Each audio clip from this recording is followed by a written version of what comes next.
हाय beautiful YouTube family, कैसे हैं आप सब। उम्मीद करती हूँ अच्छे से हैं। मेरी दुआ है खुश रहें, आबाद रहें, हंसते मुस्कुराते रहें और जो आप लोगों की दिली ख्वाहिशात हैं ज़रूर पूरी हों। आप लोगों का रीयूनियन हो, आप लोगों के पर्सन्स बेहतर इंसान बन के आपके पास वापस आएँ, आप लोगों की केयर करें, इज़्ज़त करें और आप लोगों की तमाम ख्वाहिशात पूरी हों। आप लोगों को सेहत कामला नसीब हो, आपकी परेशानियां दूर हों, आमीन। Thank you so much for all of your love. And जो मेरे चैनल पे नए हैं प्लीज़ लाइक करें, शेयर करें, सब्सक्राइब करें और मेरी फैमिली का हिस्सा बनिए। Thank you so much. आज की reading as you know Sunday है, तो संडे को आते हैं लव मैसेजेस। आपके पर्सन ऐसी कौन सी बातें हैं जो आपको नहीं बता पाते, नो कांटेक्ट है या फिर आप लोगों का कांटेक्ट है, दोनों सूरत हाल में ऐसा क्या है जो आपके पर्सन छुपाते हैं, आपसे कह नहीं पाते, या फिर ऐसा क्या है जो आपको जानना चाहिए। तो देखते हैं आज की रीडिंग में आप लोगों के लिए क्या मैसेजेस आते हैं आपके पर्सन्स की तरफ से। More over this is timeless and general reading हर किसी के साथ रेजोनेट नहीं करती है, लेकिन जब भी आप इसको देखेंगे तब से ही ये रीडिंग अगर आपके साथ रेजोनेट करनी होगी तो तब से ही करेगी।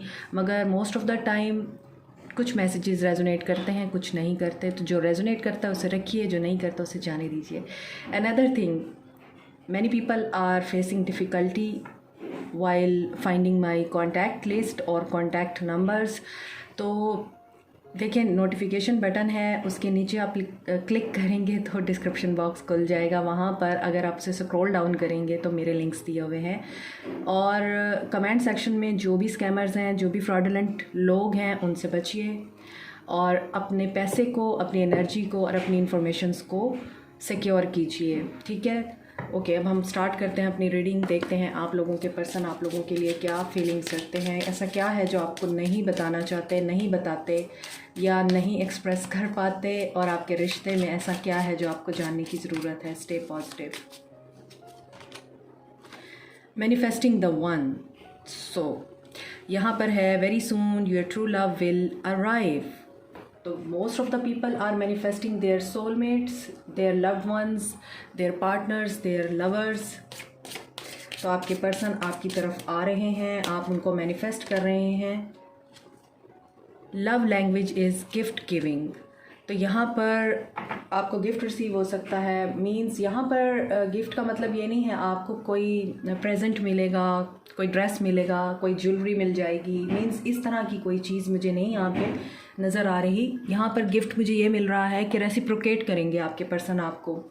आप जिस तरह का प्यार शो कराएंगे उसी तरह का प्यार आपको रिटर्न में मिलेगा। आप उनको अगर जेस्चर ऑफ लव शो कराएंगे तो वो आपको फुल ऑफ इमोशंस लव दोबारा से रिटर्न करेंगे। मुझे लग रहा है आप लोगों के लिए ये चीज़ मैनिफेस्ट हो रही है। मज़ीद देखते हैं। बॉन्डिंग, तो वही चीज़ है जो मैंने आपको बताई है। आप जिस तरह का उनको जेस्चर देंगे, जो प्यार शो कराएंगे, आपको रिटर्न में उससे डबल मिलेगा। और यही बॉन्डिंग है आप दोनों के बीच में कि आप दोनों एक दूसरे को बहुत अच्छी तरह से समझते हैं। आप दोनों के दरमियान एक केमिस्ट्री है और आप दोनों ने एक दूसरे को मिलने के बाद एक दूसरे के अंदर बहुत कुछ डिस्कवर किया है। देखिए यहाँ पे अफर्मेशन है, लव लैंग्वेज। तो आप लोगों को अफर्मेशंस करने की ज़रूरत है। स्टार्ट आपका मैनिफेस्टेशन से हुआ है और आपकी रीडिंग के बॉटम ऑफ द डेक में है अफर्मेशन। तो आप अफर्म कर सकते हैं, my person is with me, I am living with him happily, I am loved, I am beautiful, I am attractive, I am a super attractor to love, to care, to respect. इस तरह की affirmations आप कर सकते हैं क्योंकि आपकी इन affirmations की एनर्जी की वजह से आप लोगों का जो रीयूनियन का प्रोसेस है वो फास्ट हो सकता है। ओके, यहाँ से देखते हैं। ट्रस्ट कीजिए, ट्रस्ट कीजिए। सिचुएशन जो भी है, इस सिचुएशन में आपके लिए ट्रस्ट करना मुश्किल होगा। अगर आपका रिश्ता रुका हुआ है और आपको कहीं से भी कोई ऐसी सूरत नज़र नहीं आती कि आपका रिश्ता आगे बढ़ेगा, तो ट्रस्ट कीजिए। सिचुएशन जो भी हो, ये यूनिवर्स का काम है कि आपके बिगड़े मामलात को कैसे दुरुस्त करना है। और ट्रस्ट कीजिए, आप जो मैनिफेस्ट कर रहे हैं, आपकी जो केमिस्ट्री है अपने पर्सन के साथ, आपका जो बॉन्ड है, दैट इज़ इनसेपरेबल। तो इस चीज़ पे आप ट्रस्ट रखिए और इसी चीज़ पे ट्रस्ट करके आप अपने आप को पॉजिटिव स्टेट ऑफ माइंड में रख सकते हैं और अफर्म भी पॉजिटिव स्टेट ऑफ माइंड में कर सकते हैं। अगर आप अफर्म करेंगे लेकिन आपके बैक एंड पे या आपके बैक माइंड में ये चल रहा है कि कर तो रही हूँ मैं अफर्मेशन या मैं पॉजिटिव रहने की कोशिश तो कर रहा हूँ बट मुझे नहीं लगता कि ये सब कुछ मैनिफेस्ट होगा, डाउट अगर आपके दिमाग में आ रहा है, आपके दिल में आ रहा है, तो मैनिफेस्टेशंस आपकी कंप्लीट नहीं होंगी, पूरी नहीं होंगी, फिर आप ऐसे ही रुके रहेंगे। तो इस चीज़ को समझना बहुत ज़रूरी है कि मैनिफेस्टेशंस को पूरा करने के लिए क्या चीज़ ज़रूरी है, पॉजिटिव रहना और फेथ के साथ और ट्रस्ट के साथ अफर्म करना। केमिस्ट्री, ये मैं आपको पहले ही बता चुकी हूँ कि आप लोगों के दरमियान बहुत ज़्यादा केमिस्ट्री है और बहुत स्ट्रॉन्ग बॉन्डिंग है आप लोगों की एक दूसरे के लिए। अगर आप अपने पर्सन्स को मैनिफेस्ट कर रहे हैं, आपके पर्सन उस एनर्जी को फील कर रहे हैं, आप अगर उनको बहुत ज़्यादा मिस कर रहे हैं, you have a feeling of longing, तो आपके पर्सन को वो चीज़ भी फील हो रही है और वो आपसे यही कह रहे हैं ट्रस्ट रखो, यूनिवर्स के प्रोसेस पे ट्रस्ट रखो। मुझ पे नहीं रखना, ना रखो, मगर यूनिवर्स के प्रोसेस पे ट्रस्ट रखो। कुछ कार्ड्स मैं यहाँ से भी लूँगी। देखिए, sorry, he is sorry, apology आ सकती है, कम्प्लीमेंट, आपको बहुत ज़्यादा एडमायर कर रहे हैं इस वक्त, आपके अंदर जो क्वालिटीज़ हैं या फिर आप बहुत ज़्यादा अट्रैक्टिव हैं, बहुत ही ज़्यादा सडक्टिव हैं। कुछ लोगों के लिए मुझे फ़ील हो रहा है, जो मेरे व्यूअर्स हैं, you have a very beautiful and charming personality and magnetic qualities, जिसकी वजह से आपके पर्सन इन चीज़ों के बारे में सोच रहे हैं, कम्प्लीमेंट करते हुए नज़र आ रहे हैं। मुझे लगता है आपके पर्सन आपके बारे में किसी से बात करते हैं और वहाँ पर वो आपकी तारीफ़ करते हैं कि उसके अंदर ये भी क्वालिटी थी, ये भी क्वालिटी थी, although we were not at the same page, लेकिन ये चीज़ें उसके अंदर मौजूद थी। या तो दोस्तों से बात करते हुए वो कम्प्लीमेंट करते हैं आपको, या फिर दिल ही दिल में आपके लिए सोचते हैं, प्लानिंग कर रहे हैं। सोलर प्लेक्सिस चक्रा उनका एक्टिव हो रहा है, दैट्स वाई वो प्लानिंग कर रहे हैं, क्योंकि जब सोलर प्लेक्सिस चक्रा आपका एक्टिव होता है तो आप करेज के साथ और स्ट्रेंथ के साथ, बोल्डनेस के साथ आप डिसीजंस लेते हैं और एक्शंस लेते हैं। सेक्रल चक्रा, तो उनका सेक्रल चक्रा और सोलर प्लेक्सिस चक्रा अगर ये ब्लॉक थे तो ये एक्टिव हो रहे हैं। और यहाँ पे मुझे बहुत ज़्यादा सेक्रल चक्रा की एक्टिवेशन की एनर्जी फील हो रही है, सेक्सुअली आपकी तरफ अट्रैक्ट हो रहे हैं। यहाँ पर आपके लिए बहुत ज़्यादा पैशनेट एनर्जी मुझे उनके अंदर फील हो रही है कि ये चीज़ आपकी तरफ उनको अट्रैक्ट कर रही है। कई दिनों से ऐसे ही हो रहा है, मैं कार्ड सफल करने के लिए उठाती हूँ और ऑटोमेटिकली कार्ड्स गिर जाते हैं, तो इसका मतलब यही है कि आपके पर्सन बहुत ज़्यादा बेचैन है, आपसे बात करना चाहते हैं, आपसे मिलना चाहते हैं। अभी मैंने मैसेजेस नहीं ओपन किए, लेकिन मुझे उनकी यही एनर्जी स्पीक हो रही हैं, क्योंकि वो वाकई में ऐसा फ़ील हो रहा है, ऐसे हालात से गुजर रहे हैं, बात करना चाहते हैं। बहुत ज़्यादा कार्ड्स खुद ब खुद गिरते हैं। चलिए देखते हैं, बहुत सारे कार्ड्स आ गए हैं। First card is your eyes are just wow. So ये मैं आपको पहले ही बता चुकी हूँ कि आपकी क्वालिटीज़ ऐसी हैं या आप इतनी ज़्यादा अट्रैक्टिव हैं कि वो आपको कम्प्लीमेंट करते हुए नज़र आ रहे हैं। आपकी आइज़ बहुत खूबसूरत हैं, you make me feel at home. और वही चीज़ है कि आप जिस तरह की एनर्जीज़ उनको देते हैं, सुकून देते हैं, प्यार देते हैं, मोहब्बत देते हैं, और जो अपनायत उनको देते हैं, जो हक़ उनको जताने देते हैं आप अपने ऊपर, ये चीज़ उनको बहुत ज़्यादा इस वक्त आपके लिए एक्साइटेड कर रही है। Because of your love I feel so strong. या तो ऐसा नज़र आता है कि आपने जिस तरह के भी हालात थे उसमें उनका साथ नहीं छोड़ा। I was unable to give you all you deserve. और इस चीज़ का उनको एहसास है कि वो तमाम वो चीज़ें नहीं दे सके आपको जो आप डिज़र्व करते थे। जिस तरह का प्यार आप करते थे वो आपसे नहीं कर पाए। डोंट ब्लॉक मी। सो आपने उनको ब्लॉक कर रखा है, और अगर आपने उन्हें ब्लॉक नहीं कर रखा है तो इसका मतलब ये है कि आप उनके साथ कन्वर्सेशन करने में रेजिस्ट करते हैं। वो आपसे बात करना चाहते हैं लेकिन यू आर नॉट रेडी, या फिर आप उनको आप रोक देते हैं। आपसे अगर वो कुछ कहना भी चाहते हैं तो डर के मारे आपको कह नहीं सकते कि मैंने अगर इससे ये कोई बात कर दी, या अगर उन्होंने आपको ब्लॉक किया हुआ है तो उन्हें ये डर है कि अगर वो अनब्लॉक करके आपसे बात भी करते हैं तो ये ना हो कि बरसात हो जाए गुस्से की और डांट डपट करना शुरू कर दें आप उनके ऊपर। तो इस वजह से वो इस चीज़ से शायद डर रहे हैं कि मैं अप्रोच कैसे करूं आपको। No one could ever compete with your beauty. Yes, वो आपकी ब्यूटी से बहुत ज़्यादा इंस्पायर हैं, यहाँ पे बहुत ज़्यादा एडमायर करते हुए नज़र आ रहे हैं आपकी ब्यूटी को। ऐसा लगता है कि जो मेरे व्यूअर्स हैं, आप लोग बहुत अच्छे तरीके से ड्रेस को कैरी करते हैं। एक मुझे ऐसी फिगर नज़र आ रही है जिसने बहुत ही खूबसूरत सी मैक्सी वेयर की हुई है और ग्रीन कलर की मैक्सी वेयर की हुई है। उस ग्रीन कलर की वजह से आपकी जो ब्यूटी है वो एनहेंस हो रही है।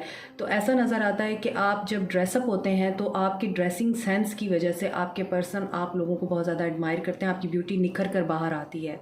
मोस्टली लोग ऐसे होते हैं कि वो बहुत ज़्यादा एक्सपेंसिव ज्वेलरी वेयर करते हैं, ड्रेसेस वेयर करते हैं, बट उनके अंदर सेंस नहीं होती कि ड्रेस को कैरी कैसे करना है।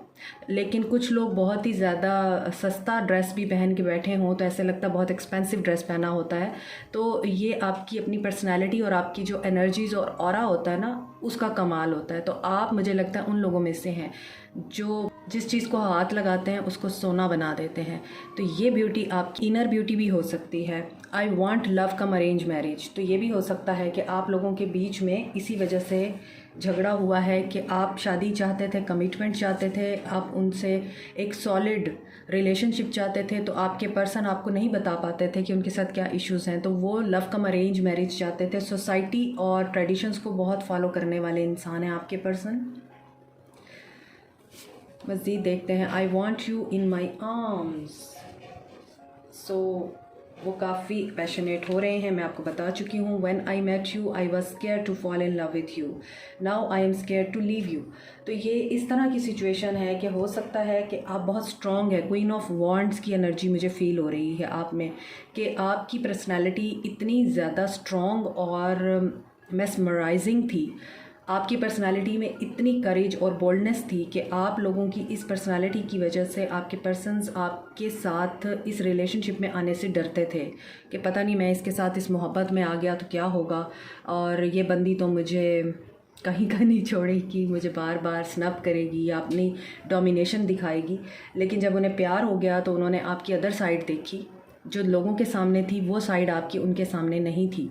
उनके सामने आप बहुत लविंग थे, बहुत केयरिंग थे, उनके सामने आप बिल्कुल ही टोटली ऑपोजिट थे अपनी पर्सनालिटी से। तो ये चीज़ आपके पर्सन को अब रियलाइज़ हो रही है कि अब मैं आपको छोड़ूं कैसे। मैं, हालांकि आप इस वक्त सेपरेशन में हैं, कई लोगों के लिए मुझे फ़ील हो रहा है, या आप लोगों में रिलेशनशिप इतना अच्छा नहीं चल रहा है, लेकिन डीप इनसाइड उनके अंदर ये चीज़ है कि आपके साथ अगर नहीं भी है ना तो एटलीस्ट वो ये चाहते हैं कि आप लोग उनके साथ इन टच रहें या उनके लिए इंतज़ार करें, छोड़ना नहीं चाहते आपको। I like your speaking style, so your speaking style is very good.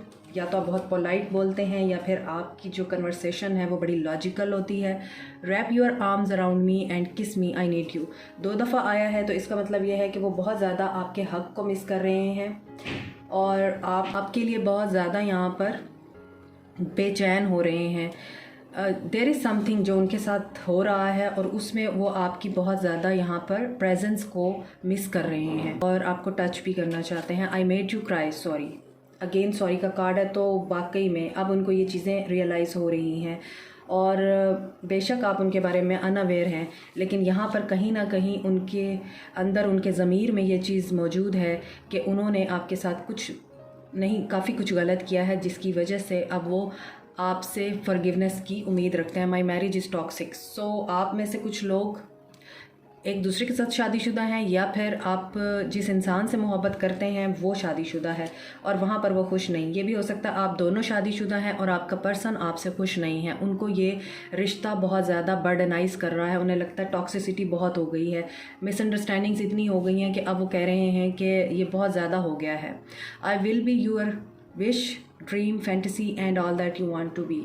लेकिन अगर आप उनको चांस देते हैं, आप सारा कुछ क्लियर करते हैं, तो वो इस चीज़ का दावा कर रहे हैं कि आपको वो सब कुछ देंगे जो आप चाहते हैं। Contact you with in a month, तो इसका मतलब है कि आप पॉजिटिव रहिए। ये लास्ट वीक की रीडिंग में भी था, तो बहुत से लोगों के लिए 1 महीना ये सिग्निफिकेंट हो सकता है। इसमें आप लोगों को आपके पर्सन की तरफ से कोई गुड न्यूज़ ज़रूर मिलेगी। कॉन्टैक्ट रिसीव हो सकता है, कॉल रिसीव हो सकती है, आप दोनों के ग्रजेस और आप दोनों के जो मिसअंडरस्टैंडिंग्स हैं वो क्लियर हो सकते हैं, आप दोनों का रिश्ता दोबारा से ठीक हो सकता है।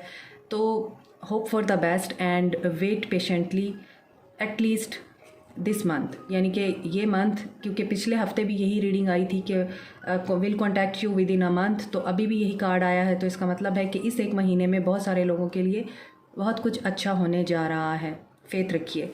आई am reaching at the higher level of success. Financially अगर उनके साथ प्रॉब्लम्स थे तो उनके फाइनेंशियल मैटर रिजॉल्व हो गए हैं, या फिर उनको जॉब मिल गई है, या उनका करियर बहुत फ्लोरिश करने लगा है, या फिर ये वो सक्सेस है जहाँ पर वो अपने आप को आपके साथ देखते हैं। I am not intentionally ignoring you. तो अभी वो कह रहे हैं कि मेरी कुछ सिचुएशंस ऐसी हैं कि मैं आपको कांटेक्ट नहीं कर सकता हूँ, तो मैं आपको जानबूझ के इग्नोर नहीं कर रहा। Trust me, people are snappy and rude to me. तो यही वजह है कि अभी आपके पर्सन कुछ ऐसे मामलात में घिरे हुए हैं जिसकी वजह से आपके पर्सन आपको भी अप्रोच नहीं कर पाते। इसी वजह से आपके पर्सन 1 महीने का टाइम ले रहे हैं। वहाँ पर भी ट्रस्ट था, और ये पूरी रीडिंग मुझे ऐसे लग रही है कि आपके पर्सन आपसे यही कह रहे हैं कि trust me and wait for me. I was just an idiot and jerk, क्योंकि मैं तो ऐसा ही था, लेकिन I know you are very responsible and you are very sensible. तो आप जो हैं अपने पर्सन को चांस देने के लिए सोचें। आपके पर्सन ये चाह रहे हैं। All of me loves all of you, ये भी लास्ट वीक की रीडिंग में था। ये सॉन्ग है, आप इसे सुनिए, इसमें मैसेज है आपके लिए। You act like we have never met, I have tried and tried again but I have not yet. तो यहाँ पर आप लोगों में सेपरेशन है, और आप उनको ये शो कराते हैं कि मैं आगे बढ़ गई हूँ, या मैंने वॉक अवे कर लिया है तुमसे, अब कुछ नहीं हो सकता। तो वो कहते हैं तुम ऐसा कर सकती हो, मेरे से ये नहीं होता, मैं वहीं पे रुका हुआ हूँ। Take time to get to know to each other. ये मैसेजेस रिपीट हो रहे हैं लास्ट वीक की रीडिंग के। I feel you leaving me behind. उन्हें यही लगता है कि आपने मूव ऑन कर लिया है। आपकी पर्सन की जो यहाँ पे सिचुएशन नज़र आ रही है वो यही नज़र आ रही है कि आपके पर्सन अभी उलझे हुए हैं मामलात में। वो थर्ड पार्टी हो सकती है, उनके फाइनेंशियल मैटर्स हो सकते हैं, या फिर ये भी हो सकता है आपकी अपनी पर्सनैलिटी, आपका अपना ऑरा उनको रोक रहा है आपसे बात करने से। तो यहाँ पर आप लोगों के लिए मैसेज क्या है देखते हैं। Embrace through each other you find the missing pieces, so you complete each other. इसका मतलब ये है कि आप दोनों ने एक दूसरे को बहुत सिखाया है। ये मैंने रीडिंग के स्टार्ट में ही बोला था। ऐसा लगता है कि आप दोनों ने एक दूसरे को सिखाया भी है, और एक दूसरे के अंदर बहुत सारी चीज़ों को आप लोगों ने इम्प्रूव किया है। तो आप उनको कम्प्लीमेंट करते हैं और वो आपको कम्प्लीमेंट करते हैं, और ये चीज़ आप लोगों को कही जा रही है कि एम्ब्रेस कीजिए, सिचुएशन जो भी है आप लोगों के हक़ में होगी और बेहतर ही होगा जो भी होगा। So this is it for today. मुझे कमेंट सेक्शन में फ़ीडबैक ज़रूर दीजिएगा। Thank you so much, take care, God bless you all, bye.